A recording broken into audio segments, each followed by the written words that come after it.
Bonjour et bienvenue dans ce nouveau podcast. Aujourd'hui, on a le plaisir et l'honneur de recevoir Jean-Pierre Mersman. Bonjour Jean-Pierre. Bonjour Jean-Romain, ça me fait très plaisir de vous entendre. Et moi aussi, moi aussi. Alors Jean-Pierre, comment tu peux expliquer qui est Jean-Pierre aux jeunes confrères qui nous écoutent et qui te connaissent peut-être pas, même si je sais qu'il y en a qui pas nombreux. Ils sont pas nombreux ceux qui te connaissent pas. Je suis Ah, qui es-tu, chiropracteur Jean-Pierre? depuis 44 ans, donc ça fait déjà un bout de temps. Et je travaille toujours comme chiro, je commence à 7 heures le matin, je termine à 7-8 heures le soir, et ça depuis toujours. Enfin, avant même, je travaillais plus parce que je commençais à 6 heures le matin et je terminais à 11 heures le soir. Enfin bon, maintenant, au bout de 44 ans, j'estime que je peux travailler un petit peu moins Un quand tout même. petit peu moins. Ouais. Te faire la grasse matinée jusqu'à 7 heures du matin. Ouais, non, je le fais jusqu'à 5 heures du matin, parce qu'après, quand même, il y a tellement de choses à faire, et je pars de la maison d'habitude vers 6 heures, à 7 heures, je commence la première patient. 7 heures le premier. Et t'as gradué d'où tu es gradué d'où? J'ai gradué en 71, en mars 71, à La Palmer, à Devonport, et après, j'ai travaillé pendant quelques mois, à peu près 6-7 mois avec Jean Bellaval, qui était un chiropracteur qui avait son cabinet à Cannes et à Paris, et moi, je travaillais surtout à Cannes. Et là, j'ai eu la chance de rencontrer une dame italienne qui était propriétaire d'une clinique, c'est-à-dire un laboratoire de radiographie, de médecine nucléaire, laboratoire d'analyse. Et j'ai connu, enfin, elle avait un problème, elle avait une sciatique, une double sciatique qui n'était pas été soignée. Et je ne sais pas comment ça se Double fait, mais sciatique, c'est pas en une. faisant, ouais, une sciatique bilatérale. Et en faisant un toggle recoil, le lendemain, elle était bien. Et puis alors, j'étais son petit Dieu, quoi. Ouais. Et Et ça, pourquoi t'es parti vers la chiro, toi? Qu'est-ce qui t'a attiré eh dans ben ce non, milieu? un problème que j'ai eu personnellement, je dois dire, j'ai étudié en médecine, j'étais en deuxième année. C'était au mois de septembre, j'avais soulevé un poids, enfin, j'avais eu mal. Et puis on m'a amené, avant de, je devais être opéré, en fait. Et avant de m'amener de me faire opérer, je suis allé voir un chiro qui m'a sauvé vraiment la vie. Et 15 jours plus tard, j'étais inscrit à ACC parce que j'ai commencé à Bournemouth, Ah, ah. European College of Chiropractic.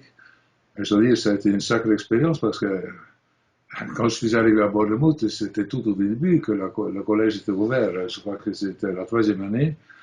En fait, c'était un petit immeuble et je me rappelle avec le taxi que je disais non, non, c'est pas ici. D'ailleurs, je parlais très très mal à l'époque. C'est pas ici. C'est une université, c'est une école, c'est grand, euh, en fait, c'est rien du tout.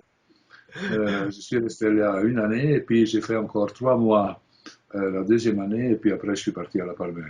C'est parti. Et Je suis qu'est-ce qui parti t'a à la plu? Palmer, au fait, ça a été un très bon choix parce qu'à l'époque déjà, l'école, je m'excuse si je dois critiquer un petit peu parce que de toute façon, l'école, déjà on disait les Américains ne savent rien, la chiro américaine c'est la folie, c'est ci, c'est ça. Et c'était tellement grave à la fin que je disais, écoute, ça ne peut pas être aussi grave que ça parce que beaucoup pire qu'ici, c'est pas possible. Et je suis parti avec Tony Baxter, qui est un chiro qui a travaillé il y a longtemps et qui est mort depuis beaucoup d'années d'ailleurs. Ouais. On est Et- parti. Et bon, je vois que ça a été un bon choix. C'est là que j'ai rencontré mon très bon ami Jean-Paul Piantard. ouais.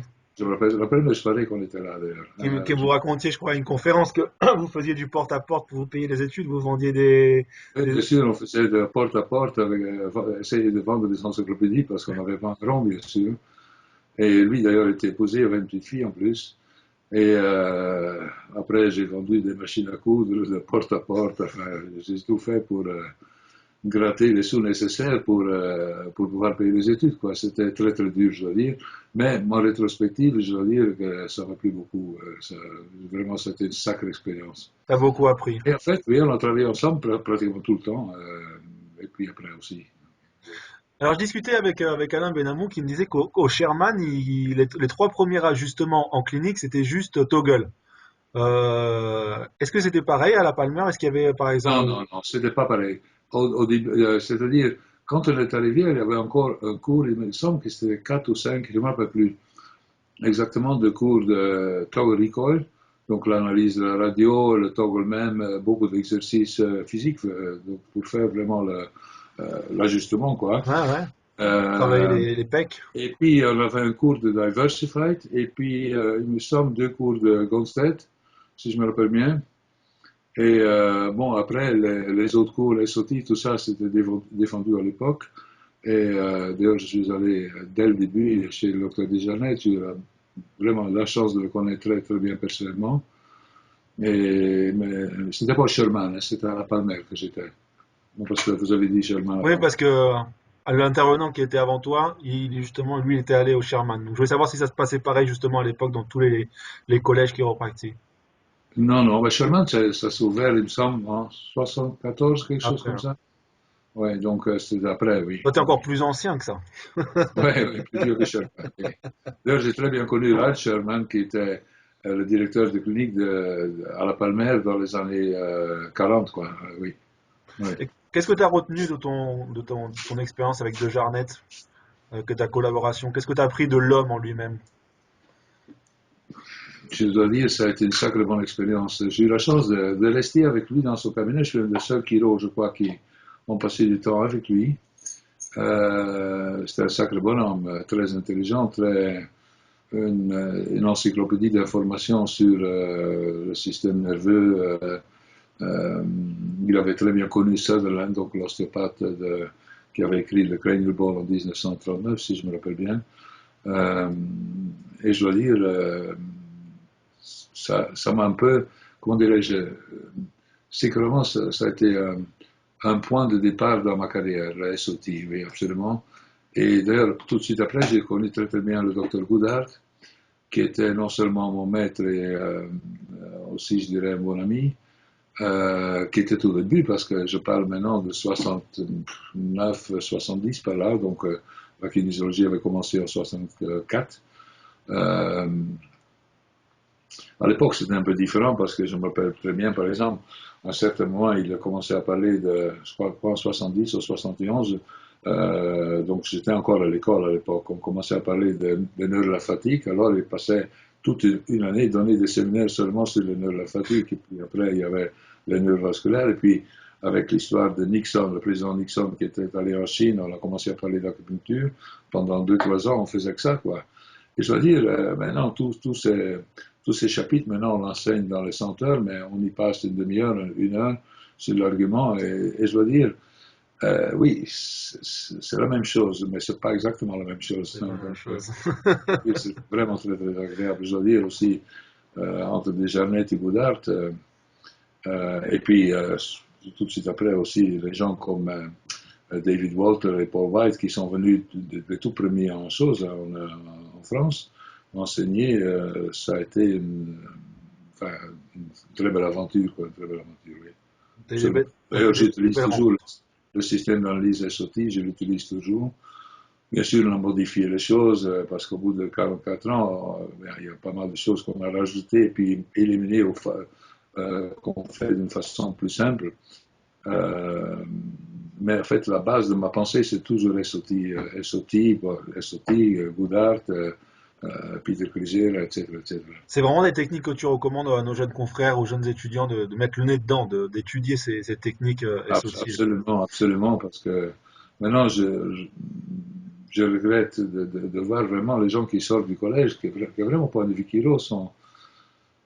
C'est pas ça, quoi. C'est pas ça. C'est malheureux. Je comprends aussi les exigences des écoles, mais enfin bon, je n'ai absolument rien de compte comment dire, de savoir des choses du point de vue scientifique. Au contraire, à un certain moment, j'avais 78 médecins qui travaillaient pour moi, donc c'est pas que je suis contre la médecine. Euh, je crois que vraiment, Chacun son identité.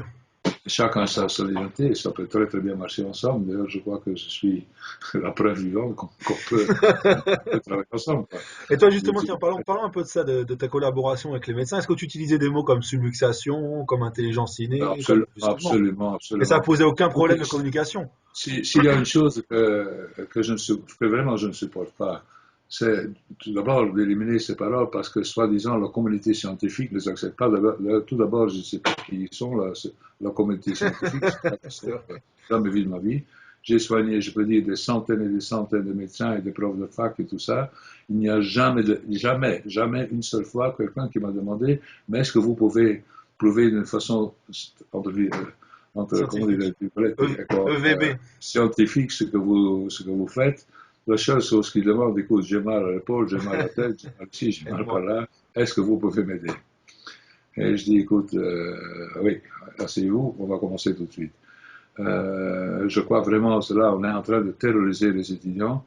Ce n'est pas ça, ce n'est pas comme ça que ça marche. En plus de ça, je vois qu'au point de vue technique, justement, parce que pour dire les techniques sont pas importantes, à mon avis, c'est très important les techniques. Mhm. Je crois qu'on a perdu énormément de choses en allant vers la physiothérapie, parce que c'est ça qui se passe. Je vois qu'on enseigne des techniques comme, je sais pas, Mulligan plutôt que, comment il s'appelle, Mackenzie. Il n'y a rien de mal. Mackenzie au lieu de Chayo et Soti, Mackenzie, par exemple. Ouais. au lieu des Chaillot, par exemple, ok. D'ailleurs, malheureusement, il y a les extrémistes des deux côtés en ce moment, mais il y a les extrémistes de gauche. Les gauches, à mon avis, c'est ce qu'on voit maintenant. Hein. Moi, je suis plutôt de droite. Euh, mais il y a les deux côtés. Il y a les deux côtés. On ne peut absolument plus penser que tout se passe seulement à travers la classe. Je crois que la classe est très importante. Toi, tu es venu chez moi quelques fois, je crois. Non, Ouais. pas je crois, je suis sûr. Et tu vois que je donne énormément d'importance aux autres Bien sûr. cervicales. On essaie aussi de comprendre pourquoi, soi-disant, les autres cervicales sont subluxées. Quand je pense que, d'ailleurs, mes yeux tombent sur un livre, là, je vais le prendre. Vas-y, sors le sang là. Et on notera la super bibliothèque de Jean-Paul. Ouais, il me manque encore des livres là. Voilà. Je me rappelle très bien, j'ai un livre dans les mains Jean-Pierre. ici. Euh, je vais le faire voir comme ça, qu'en 1900, il me semble 38, Ah ouais. okay, qui décrit des cas de B.J. Palmer, c'est un livre qui tombe en pièces, et je vois tous les cas qui sont décrits, donc avec les colonnes vertébrales dessinées, bien sûr, il n'y avait pas le computer et ça, mais D'accord, c'est tout ça. toujours deux ajustements, je fais comme ça, un ajustement, un ajustement, un ajustement, un ajustement, deux ajustements, etc., Et comment il etc. s'appelle le livre? Parce qu'on voyait pas bien, Jean-Pierre. Je vais le faire voir. C'est un vieux livre. Ah ok, voilà, parfait. Comme ça, ceux qui veulent chercher, ils Oui. peuvent retrouver le livre, ils peuvent faire cette recherche. Super. Où B.J. Palmer décrivait des cas. Euh, alors, si à l'époque on pouvait le faire en une fois, je ne vois pas maintenant, et c'est ça qui est regrettable dans la profession, maintenant je vois que les gens qui vendent des programmes de 20 visites, 30 visites, 50 visites, qui font venir les gens tous les jours, 3, 4 fois par semaine pendant des mois d'affilée, etc., etc., je crois que c'est ridicule parce que s'il y a 50 ans, il y a 80 ans, on pouvait le faire en un ou deux ajustements, je ne vois pas pourquoi que c'est sûr et certain, les choses ont changé, les colonnes ont changé. La tension sur les colonnes a changé. Je parle avec n'importe quel kilo qui travaille depuis 45 ans, ils vont dire que c'était plus facile à l'époque. Plus facile, Là, mais de quel moyen? c'était plus Avec les facile. patients ou plus facile dans son cabinet ou? Une tension différente, une tension tone qui est différente dans le système. Je crois que c'est justement c'est le stress, c'est ce qu'on mange, c'est ce qu'on ne mange pas ou qu'on devrait Ah, manger. c'était plus facile d'ajuster le patient avant parce qu'il était soumis à Oui, moins de stress avant. oui, Moins absolument, de stress, absolument. par exemple la nourriture surtout qui a beaucoup de sucre. C'est-à-dire les vertèbres bougeaient plus facilement. Maintenant, Super ça. oui, euh, oui, absolument, c'est vrai. Et bon, je crois que le fait qu'on enseigne plus ces techniques et surtout, je vois que les soi-disant publications scientifiques qui font vraiment rigoler, ça fait rigoler les poules, comme on dit en français. Extension et flexion of the lumbar spine, instability de lumbar spine, un cas de mal à la tête, je ne sais pas quoi. Mais qu'est-ce que ça va avec la kilo, tout ça? Rien à Ça voir, n'a effectivement. rien à voir. Et je vois que les gens qui essayent d'aller vers la neurologie appelée function neurology, tout ça, ils sont après critiqués. C'est-à-dire, c'est pas ça la kilo non plus. Euh, donc c'est dommage, c'est vraiment dommage qu'on perd l'ajustement spécifique parce que c'est ça qui fait le miracle. Tiens, parlons un petit peu justement Bien, de il y a, ça. il y a plein de techniques énergétiques, mon Dieu, il y a l'acupuncture, il y a l'homéopathie, il y a la méditation, il y a tellement de choses qui ont influence, mais il n'y a rien de tel, rien qu'un ajustement spécifique, surtout sur la colonne vertébrale, mais surtout sur les autres cervicales. Moi, j'utilise des techniques très légères, le toggle recoil, qui n'est pas violent du tout, contrairement à ce qu'on essaye de vous raconter. Le talk release, le holder, etc., etc. Enfin, des instruments très légers, l'activator, n'importe, avec des résultats vraiment extraordinaires. Et les gens qui viennent chez moi, ils voient que la majeure partie des cas, même très graves, 2, 3, 4 fois au maximum, donc c'est fini l'histoire. Donc, c'est dommage qu'on va pas trop, qu'on va plus dans cette direction. Je comprends pas. Je comprends pas parce que tout ce qui marche, on essaye de l'éliminer et d'aller émuler au lieu comment dirais-je, jouer au petit médecin avec le stéthoscope aux oreilles et puis, soi-disant, en essayant d'être scientifique, et qu'on est scientifique absolument rien du tout. Vous savez très bien, à l'époque, enfin à l'époque, il y a 15 ans, il y a non, 4, 13 ans, j'ai voulu créer un laboratoire justement pour les sportifs, mais en fait qui est applicable à la population en général. Dans le Milan Pour Lab. oui, bien là, oui, c'est ça. Où on essaye de mesurer tout ce qui est mesurable, c'est-à-dire à tout point de vue, structurel, émotionnel, chimique. On fait des examens de façon continuelle, certains examens tous les jours, des examens plus complexes qui prennent plus de temps, une fois par semaine, une fois tous les 2 semaines, ou une fois par mois. Et c'est là qu'on voit comment dirais-je, la possibilité de l'ajustement. C'est là qu'on voit les changements. C'est en mesurant, toujours mesurer quelque chose avant, faire quelque chose, et il y a 3 choses qui peuvent se passer. Il n'y a rien qui change, ou c'est mieux, ou c'est pire. Okay? Mais si on ne mesure pas, on ne peut pas savoir. Je ne crois pas qu'il y a beaucoup de kilos qui ont mesuré plus que de ce qu'on a mesuré en Milana, parce que c'est techniquement pratiquement impossible. Et justement, en parlant de la communauté scientifique, là, on le fait vraiment avec des gens qui sont valables. L'université, il y a la Massachusetts Institute of Technology qui était dans le coup, Stanford University, il y a l'université de Louvain qui était Louvain, Belgique, qui était dans le coup, l'Institut polytechnique de Milan, etc., etc. Qui viennent avec leurs équipes à mesurer avec Microsoft d'ailleurs, avec Oui, leurs vous avez un équipes de partenariat, oui, mathématiciens. avec Microsoft. Ouais. Oui. Donc, je dois dire, difficilement on peut mesurer mieux et mesurer plus. D'ailleurs, on vient de lancer il y a quelques jours tout à fait un nouveau programme encore plus approfondi sur le data mining, c'est-à-dire tout parce qu'on a fait plus qu'un million 200 000, quelque chose, 1 200 000 tests, qui est quand même déjà quelque chose. Et c'est donc seulement la difficulté, c'est d'aller extraire les données qu'on peut arriver. Je dois dire, les premiers résultats sont vraiment extraordinaires. Donc, c'est pour ça que Donc j'ai là, un peu. vous continuez à faire le Milan Lab à Milan, dans les locaux du Milan AC, ou alors vous l'avez vraiment amené Ouais, au... non, non, non, non, non. Enfin, ben, ça, c'est une petite partie, hein, parce qu'en fait, il y a très peu à voir, là, sauf les instruments de mesure, qui d'ailleurs sont de plus en plus petits. C'est surtout un travail de computer science Ouais, qui travaille. Vous êtes venu à Milan, la hein. récupération de données, ouais, ouais.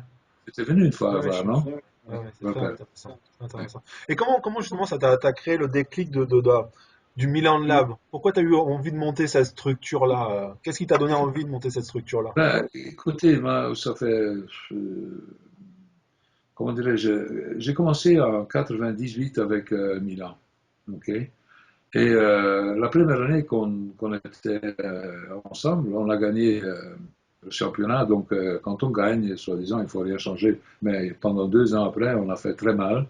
Enfin, très mal, très médiocrement. Et puis, on a essayé de comprendre. Surtout, on avait beaucoup de blessés. Et j'ai commencé à penser, mais comment on pourrait faire maintenant pour essayer de comprendre, enfin, de prévenir, parce que tout le monde a la bouche pleine de prévention, mais en fait, qu'est-ce que c'est la Qu'est-ce que prévention la et prévention? comment on fait exactement? Et je veux dire, c'est là qu'à partir d'une année, on a fait du brainstorming avec un groupe de gens vraiment très, très valables pour essayer de mettre au point un système, okay, parce qu'il n'y avait pas de système à l'époque, euh, pour justement mesurer et essayer de comprendre si on pouvait prédire la possibilité Des d'une blessures? Ouais. blessure. Et quoi de mieux qu'appliquer la philosophie de la chiropractique, c'est-à-dire que la soi-disant subluxation, c'est-à-dire l'interférence du système nerveux, peut être d'origine. émotionnel, au chimique, au structurel, bien sûr. Et c'est ce qu'on fait. Alors, qu'est-ce qu'on va faire? Ben, on va essayer de mesurer tout ce qui est mesurable, ok, dans ces trois domaines. Et puis essayer de faire ça dans un coherent whole, comme on dit en anglais, tout uni. Donc on a commencé à prendre des données et très vite on a commencé à voir. Le problème c'était quand on, par exemple, quand on mesure une réaction de un muscle vers le deuxième, vers le troisième, si on peut dire ben, 1 contre 2, 1 contre 3 et 2 contre 3, c'est facile. Mais quand on commence à avoir des milliers de données et des millions de données, ce n'est plus, on ne peut plus appliquer, comment dirais-je, raisonnement.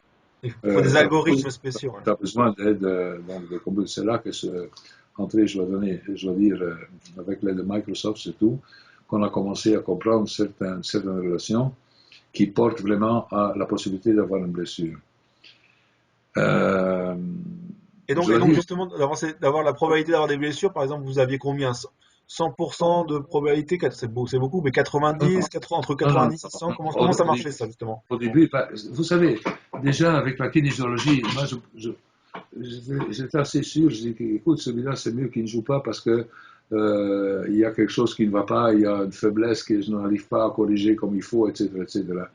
Mais bon, ça ce n'est pas acceptable dans un club de dire, voilà, moi je pense. Et très souvent, d'ailleurs, l'entraîneur va vous dire, mais écoute, non, il va très bien, je l'ai vu très bien en entraînement. Le joueur même dit, non, mais je vais très bien, moi, je n'ai pas de problème. Et il joue, et puis après, ça fait mal.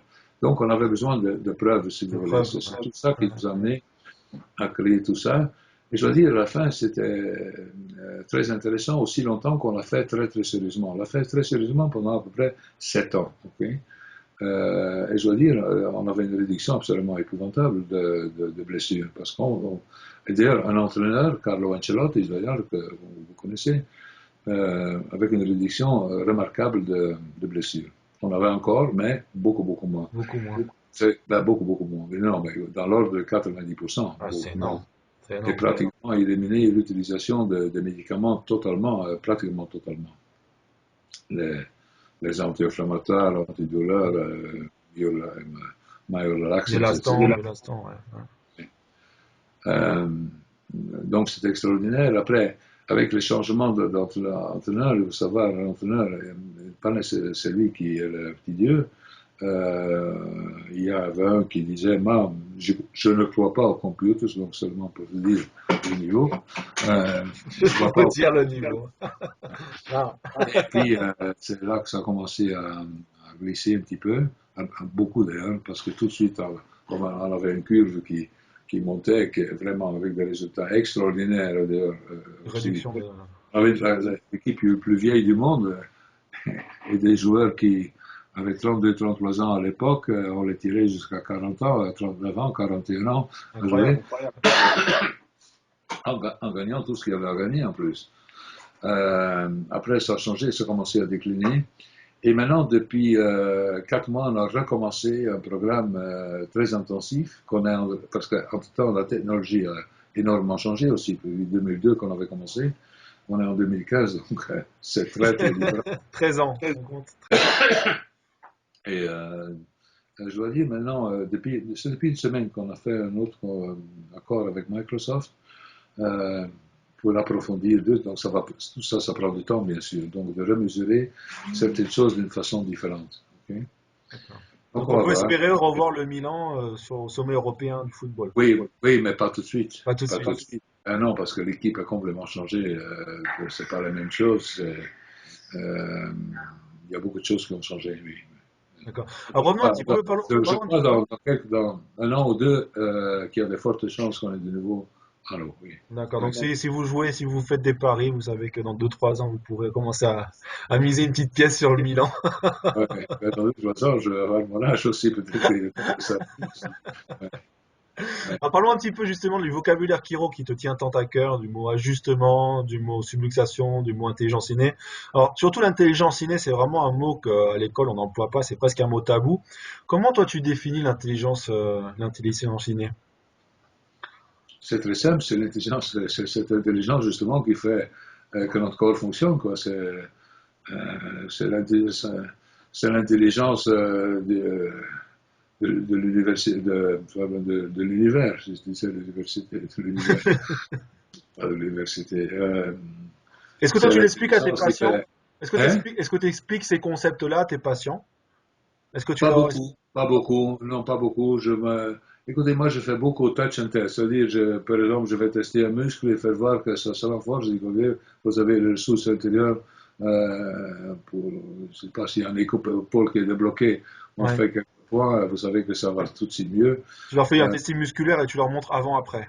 oui, parce qu'en fait, je me suis rendu compte dans les années, même les conférences que j'avais données au départ, hein, aux patients, ça rentre ici et ça sort par là.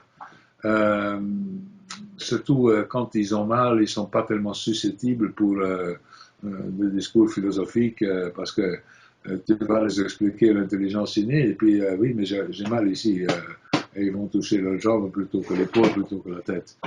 Euh, non, mais j'en parle parce que petit à petit, pendant les visites, je vais incorporer l'intelligence de leur corps, que le corps, il faut faire attention à ce que vous mangez, je fais des tests aussi émotionnels, que j'ai la façon de penser, que tout ça, c'est important pour l'équilibre, pour la posture, pour quand ils sont en équilibre, qu'il n'y a pas de...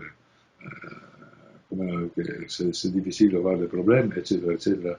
Mais spécifiquement, les gros discours philosophiques, je ne les fais pas, sauf avec des gens qui sont intéressés. Parce que, vous savez, il y a des patients qui sont passionnés par le discours, et là, bien sûr, ça devient intéressant, et j'en parle, bien sûr. Mais en ce qui concerne les autres paroles, ajustement, bien sûr, ajustement, c'est pas une Donc manipulation. toi, t'ajustes ou tu manipules? Non, non, j'ajuste, moi j'ajuste. Avec des doutes, hein. Ok. J'ajuste. Pourquoi pas ajuster? Pourquoi pas utiliser les paroles qui sont propres à notre profession? On peut dire ce qu'on veut. Moi, je trouve ça lamentable, très petit, très, comment dirais-je, enfin, je ne veux pas utiliser parce que des gros mots, mais vraiment, c'est tellement petit d'échanger tout ça. Puis qui sont ces gens qui disent qu'est-ce qu'ils ont jamais vu un patient de leur vie et ils commencent à commander comment il faudrait qu'on fasse les choses. Ça fait un peu rigoler, quoi. C'est des petits rigolos, quoi. Des petits rigoles. Oui, oui, oui, absolument.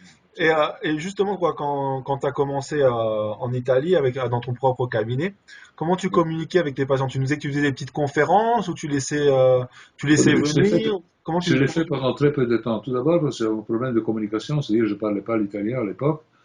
Donc, en fait, je l'ai fait très très peu, ça.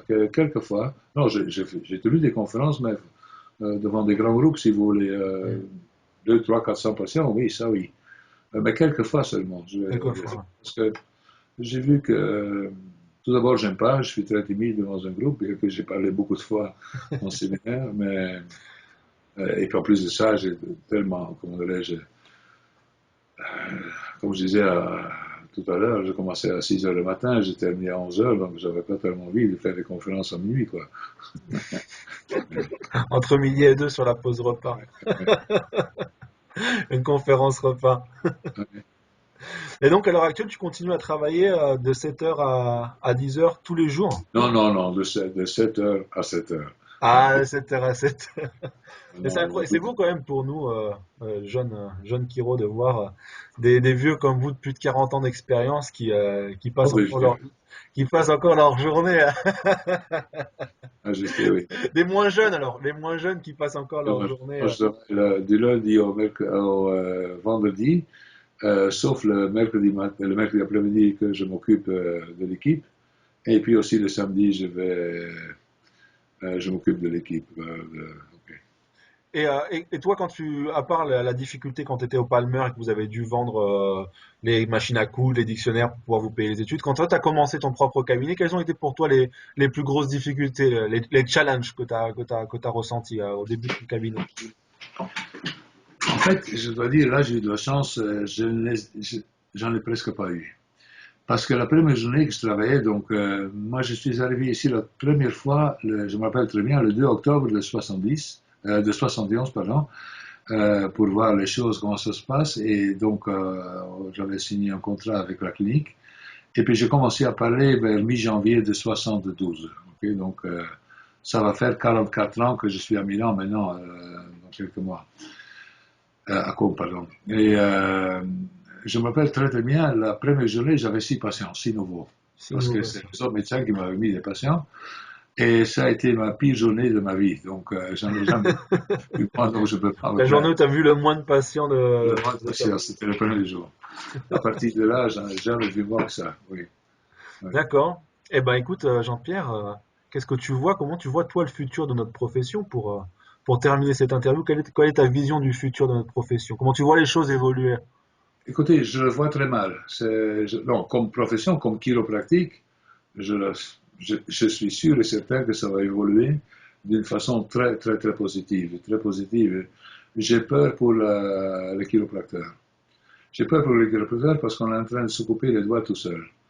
Avec toutes les bêtises, comment dirais-je, de practice building, de contrats avec les patients, les soi-disant choses scientifiques. Et je répète, je n'ai rien de contre la science en soi, mais pas à ce niveau-là. Essayer d'imiter les médecins. Écoutez, maintenant, je crois que c'est 6 ans d'études. Maintenant, en France, non, c'est pas 6 ans d'études, donc c'est plus Ils ou moins ont, enfin, la même c'est longueur 5 plus d'études. 1, ouais.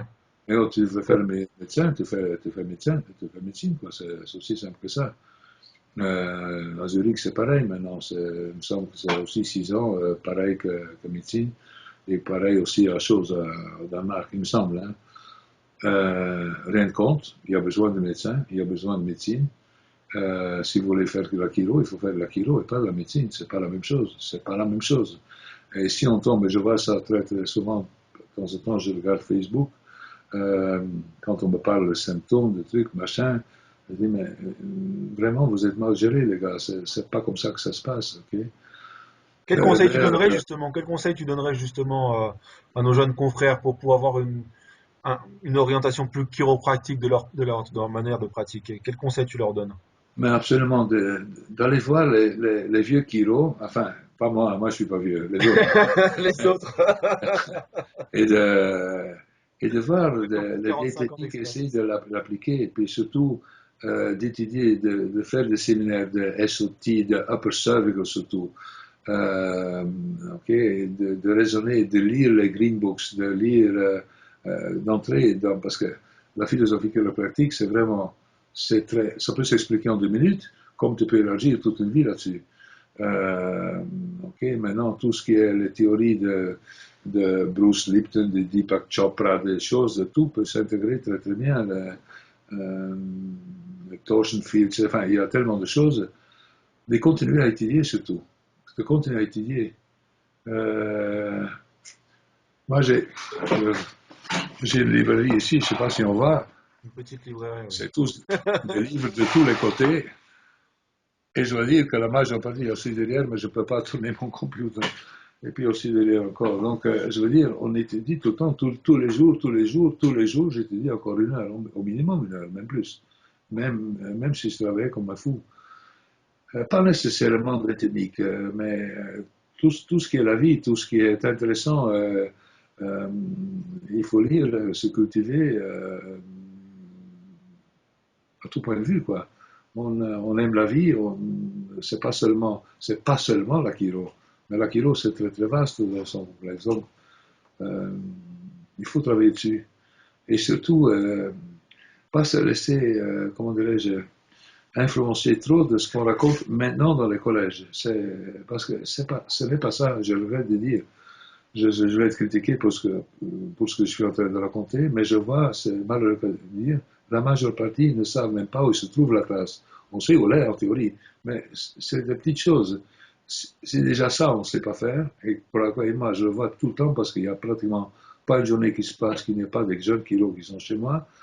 Je, presque toujours c'est à corriger. Alors, ils travaillent depuis 1 an, 6 mois, depuis 2 ans, que c'est, et on voit qu'au fait, ils sont à côté, et c'est ça qui est regrettable, parce que c'est des gens qui ont dépensé une fortune pour s'éduquer, pour devenir chiro, qui l'ont fait parce qu'ils voulaient le faire, qui ont été induits à la chiro, sur la chiro, pour apprendre après qu'au fait, ils sont en train de faire des pseudo-kinés, quoi.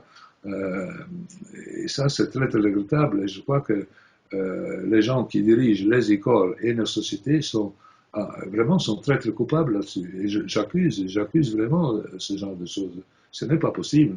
Ok? Je Quand sens je vois très maintenant, amer de voir l'évolution de notre profession. hein? Je sens très amer Oui, vis-à-vis de très amer, pas vis-à-vis des principes de la kilo. Je vois que maintenant en Italie, par exemple, il y a plein d'écoles maintenant de physiothérapie qui enseignent des manipulations. Et je dois dire, on peut dire, bah, ils ne savent pas. Mais en fait, qu'est-ce qu'ils enseignent? Ok? SOT, ils enseignent Diversified, ils enseignent Gonstead technique, et ils font ça très bien. Ils ne sont pas plus bêtes que les kilos, hein, ou pas plus bêtes que les étudiants de kilos, des kinés, des choses. C'est plein, plein. Les ostéopathes, c'est la même chose. Ils sont en train de je viens de lire à Facebook il y a une demi-heure, ok, il y a un cours qui se passe à Milan de SOT, d'ailleurs c'est un kilo français qui enseigne, ça ceci c'est regrettable, mais enfin il est aussi ostéopathe donc on peut rien dire, et avec beaucoup de succès, et un cours de SOT, ok. Alors qu'est-ce que ça veut dire? Et nous, ok, nous, on le rejette, quoi. dans notre intelligence infinie, qu'est-ce qu'on va faire? On va récupérer les techniques des choses, le Les kinés, ouais. kinésotaping, le Graston et tout ça. J'ai rien contre tout ça, en soi. Mais c'est pas ça la chiro. C'est pas ça la chiro. Et quand je pense que vous ne pouvez pas toucher à la nuque parce que c'est dangereux, vous ne pouvez pas faire ci parce que c'est dangereux, pas d'hernie discale. Si je ne pouvais pas ajuster les hernies discales, franchement, j'en ai tellement tous les jours, okay, avec des résultats, je dois dire, extraordinaires, ou la nuque. Il faut savoir le faire. Ça, c'est autre chose. Okay? Mon Dieu, on peut avoir des accidents. Franchement, j'en ai jamais eu en 44 ans parce que je ne vais jamais forcer une chose, je ne vais jamais forcer une articulation. Il faut faire très attention. Il faut apprendre à ajuster. Quand c'est des manipulations forcées, bien sûr, c'est dangereux, c'est mieux de ne pas le faire. Je suis d'accord. Et Okay, mais vraiment, mis à part les connaissances techniques, est-ce que toi est-ce que tu approches le patient avec un certain état d'esprit? Est-ce que tu as un rituel? Est-ce que tu as une manière de travailler que ça te permet d'être présent avec le patient? mais je crois que oui. Je crois que oui. Franchement, je ne sais pas. Je me suis toujours posé la question. Euh, je sais pas, des gens qui arrivent avec un problème et ils s'assoient et puis ils me racontent à raconter le problème de quelqu'un d'autre. Si je peux aider ici et faire ça, et puis non seulement on les soigne, et puis ils sortent et prennent rendez-vous pour quelqu'un d'autre. Ça, c'est quelque chose de... Je crois que je le fais en automatique. J'ai jamais compris exactement comment c'est Comment que tu faisais ça? mais je crois que sans des rituels, sans des choses, je sais pas, je suis content d'aller travailler. Et quand je commence, je sais que je suis dans un état différent, mais c'est pas quelque chose que je vais d'abord C'est pareil. m'asseoir à genoux et faire des ohms et des Om Namah Des Shivaya, méditations, etc. des incantations. Je le fais pas. Je crois que je le fais automatiquement. C'est une question de vraiment aimer les gens et d'être gentil avec eux, de s'asseoir, tu les touches. Je crois qu'il y a un mécanisme qui se crée. Je me suis jamais trop cassé la tête avec ces trucs spirituels, mais je suis sûr que je le fais. Vous D'accord. comprenez? Donc, en automatique, parce que c'est ma façon d'être, probablement. Je crois, hein? Je crois aussi, ouais. Ouais, ok. Non, bah écoute Jean-Pierre, on va terminer là-dessus. Je te remercie beaucoup d'avoir pris du temps pour partager tes connaissances aujourd'hui. Et Ah, puis ça me fait plaisir. j'espère que ton message passera et qu'il tombera dans de bonnes oreilles et que ceux qui nous écoutent prendront le temps de lire les grain books, d'aller visiter des anciens chiros, des jeunes vieux, d'aller en séminaire qui se formeront et que tous ensemble en tant que communauté, on pourra faire évoluer notre profession. Oui. Ah ben, moi, je l'espère aussi, parce que ça serait vraiment très dommage que de voir maintenant que les collèges de chiropratique en général, hein, que ça n'a rien à voir avec la chiro qu'on a appris. Et c'est pas qu'on veut seulement aller dans l'histoire, mais de laisser tomber cette richesse immense des Jarnet, des Thompson, des Gonstead, etc., ou des Goddard, et pas les approfondir et aller se perdre du temps avec des trucs qui ne marchent que comme ci, comme ça, c'est dommage, c'est dommage. Oui, C'est oui. clair. Moi, Et je vois comme ça. il me vient une dernière question avant de te poser, et après on terminera sur ça. Quand un patient vient avec la douleur, avec une douleur spécifique, comment tu changes sa façon de penser? Comment tu l'amènes à se centrer sur sa colonne vertébrale plutôt que sur sa douleur? Est-ce que tu lui parles de la douleur ou pas? Est-ce que c'est parce qu'ils viennent Non, pour ça non, les ben, patients? oui, oui, je parle de la douleur dans le sens que il faut prendre l'acte que tu as compris où il a mal. Alors d'habitude, une fois que bon, ils ont une sciatique par exemple, ben, je parle où est-ce que ça fait mal, où est-ce que ça tire, etc., etc. C'est pas que ça me sert beaucoup de savoir, mais enfin, il faut quand même rentrer en contact avec le patient, avec donc que tu as compris.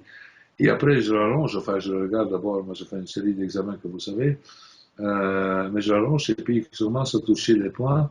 Et je lui dis, écoute, je vais toucher des points, c'est pas où vous avez mal, mais pour comprendre comment votre corps réagit à cette douleur. Et alors, je fais une analyse, par exemple, je sais pas, la catégorie 2 des Jarnets, et puis à la trace, droite, gauche, ce que c'est. Et à ce moment-là, d'habitude, je commence à faire une petite correction. D'habitude, ah non, ok, avec un activitaire pour faire voir comment ça change immédiatement leur perception de la douleur. Parce que là, dans la douleur, il y a beaucoup de choses qui rentrent. Vous le savez très bien. J'ai vu, par exemple, moi j'ai un orthopédicien qui, enfin j'en ai 5 ou 6 qui travaillent pour moi, qui font des tests sur les premières visites. Ils vont mesurer, par exemple, un LASEK à 30 degrés. Ok, ok. Mais les gens ont attendu un mois ou deux avant de pouvoir avoir le rendez-vous chez moi. Et je vois que du moment que je rentre, qu'il y a déjà un changement. Et je vais refaire le même test, ils sont à 60 degrés. J'appelle l'orthopédicien et je dis, écoute, comment ça se fait que tu as écrit 30 degrés? Elle me dit, non, c'était comme ça à 30 degrés. Je dis, ah, c'est bizarre, tiens, ça fait moins mal maintenant. Et donc, je crois déjà le fait d'entrer en Ouais, contact avec le contact patient, avec le patient. ça change. Ouais, C'est ça la chiro aussi, c'est hein? ça là qui est bon. C'est ça la chiro. On ne peut pas analyser mécaniquement, structurellement, soi-disant scientifiquement, parce que ça fait vraiment rigoler, ok?